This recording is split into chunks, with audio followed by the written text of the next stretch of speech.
Welcome back to the Road to Born Again review series. Today we got Daredevil Season 2.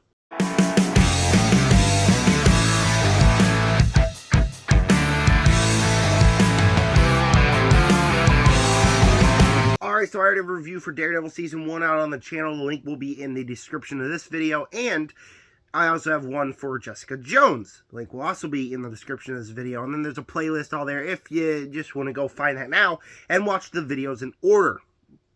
Quick thoughts on Daredevil Season 1 was just that I thought it was good. I thought the really good stuff was really good in the movie, or in the show rather. But there was stuff I wasn't fond of, specifically the runtime of the show. So there was that. Going into Season 2, I was very excited to see. I really hope it was better than Season 1, but still had in the back of my mind that I thought Season 1 was just a tiny bit overrated. What did I think of it? Tell me down below, what did you guys think of Daredevil Season 2? Next up will be a Defenders review, and then Daredevil Season 3 review, and then the Punisher review, if that should go in order. And then by the time that's out, Born Again should start running. So, with that said, let's start talking about Daredevil Season 2. Not only do I think Daredevil Season 2 surpasses the original season, I think it's just a really dang good season of television. I think Daredevil Season 2 is pretty awesome. Whether you get the addition of the Punisher in here, you get the Hand, that whole story there. I find that this show flowed much better than Season 1, while also still having the moments that were awesome within this season. And the first thing I want to do talking about this season is the Punisher, played by Jon Bernthal. Now, his performance at the very beginning of the show, I was like, okay, he's just kind of playing the same guy he did in The Walking Dead, but just in Marvel form. I was wrong. Jon Bernthal was 110% born to play the Punisher. He is phenomenal in here. I love his performance in the Punisher show. Just a fantastic character that I really like. He has complexities. You're rooting for him, while at the same time you know he's bad. And that was what the first half of the season was about Daredevil and Punisher. And I think those sequences where you're comparing Daredevil and his morals and his complexities to the Punisher and his morals and his complexities as seen on the rooftop, where they're talking about, I do exactly the same you do, but I have the balls to kill people. That is what makes you think, and just adds to the aspect of, are vigilantes good? Should there be vigilantes? And that great idea. And it also is awesome that Jon Bernthal just plays this character so passionately, and it's kind of intense within the role, and just likable, while at the same time you know he's doing a bad thing. And he was something that really worked about the show. The first, I'd say, 5 or 6 episodes was about that plotline.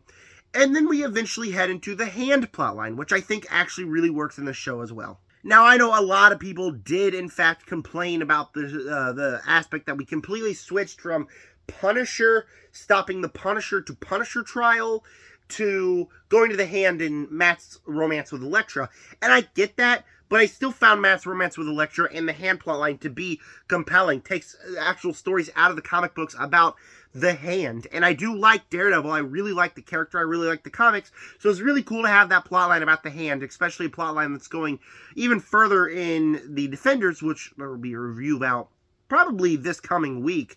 And so you have that, but then it's just adds a little bit extra, because you're also kind of dealing with Matt as he is working the Punisher trial. He is working on stopping the Hand in the city. And it proves that Daredevil and the complexities that he has pushes him to the limit. When you get about to episode 10 of the show, things start going down. He starts losing his friends. I mean, stuff just gets intense. His life is falling apart, and you're just watching him sacrifice everything to be Daredevil, whilst at the same time knowing he's making the bad decisions. Knowing he's making the wrong decisions. And it just adds a certain intensity to it, to where you know you want something else to happen, but the stuff with the Hand and all that, you know that needs to be stopped. So it adds something there. And I do specifically think the Hand plotline is pretty good. Now, in my season 1 review, I talked a lot about the action and the brutal nature of the show.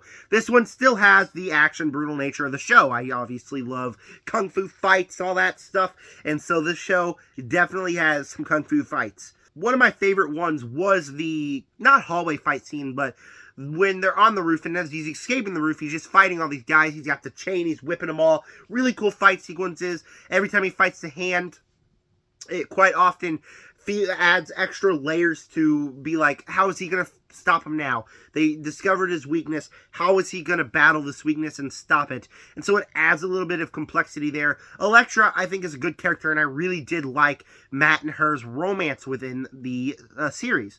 I feel like they're very likable.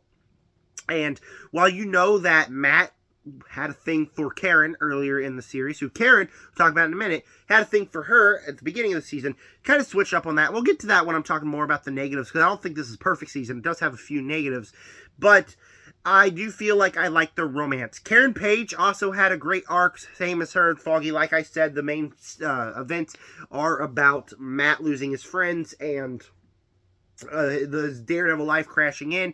And I obviously, like I said, really like those characters. I think they are great side characters. Have always liked them.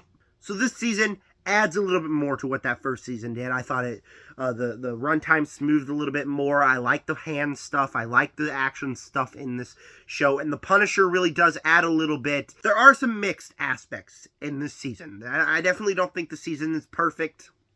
Well, I did enjoy a lot of it. I did think it was a really good season. I do have a little bit of negative things to say about it. Number one, and this is more of a mix, like I said, I did like it when they switched up to the hand plot line. You kind of had those two things running side by side. I can really get why a lot of people don't like those. And the show has a lot of plot lines. It has a lot, and not all of the plot lines are figured out. Not all of the plot lines are completely completed by the end of the season. I mean, at a certain point, you start getting like Matt's losing his powers. You get other plot lines in the show. They're just not completed. And when you're thinking about it, where did that plot line go? What happened with this character in the season? And it just kind of forgets about stuff along the way. And that's because you do have the Punisher trial, the fight with the hand, the romance between Elektra. You have all these storylines, and so you introduce so many more plot lines, and they're just kind of forgotten along the way.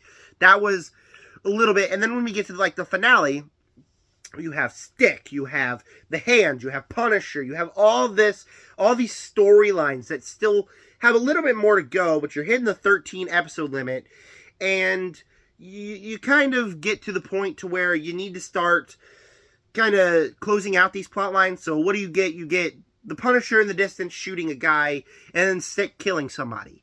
So that's how you wrap it up. The finale I was a little bit mixed on because there's so much happening, and not a lot of it felt completely closed out. Like I said, I did enjoy a lot of the season. I liked a lot of the plot lines they were going for, but it's no use denying that there was too many of them. There was a little bit too many plot lines. So I liked a lot of the stuff this show did. Well, I end up having a lot more fun watching the season than I did with season one. I really did like the season. There was too many plot lines. And then also stuff with the hand kind of started getting repetitive just a tiny bit. You have, oh, we got to stop the villains. Oh, they found another way to stop Matt, to figure out how his powers work. Like I said, I like that aspect to it, but it did get a little bit repetitive, ran a little bit too long. And this is, again, where the 13-episode runtime comes in, that at one point I feel like it should add a few more episodes, but then with that, like, the overall plot of the show kind of starts wearing thin by the end of the show. Not enough to get me uninvested like it did with season one, but it still kind of ran thin a little bit. So I know I spent the last couple of minutes complaining. I really did enjoy this season. I mean, still had all the positives that it had from season one, while also adding the Punisher. You had the hand plot line, all of that. And then heading to a season 3, which I'm sure will be awesome. I really did enjoy Daredevil season 2, and I think the majority of the problems go near the back end of the show. Like the last 4 episodes, I'd say, of the show started to get just a little bit repetitive, but I really did love watching the show before that. Before I give you my final score, please make sure to subscribe, hit the like button, hit the bell, and comment down below what is your opinions on Daredevil season 2. Daredevil season 2, for me, while it did have too many plot lines, 13 episodes, still quite a bit. I did really enjoy this show just because of the addition of the Punisher, Matt's morals, and everything that happens with him and the hand plotline. I did like it. I liked it better than season 1. I'm going to give this one an A-. Thank you guys for clicking on this video, and with that said, stay tuned for more videos in the Road to Boarding and Review series. Subscribe.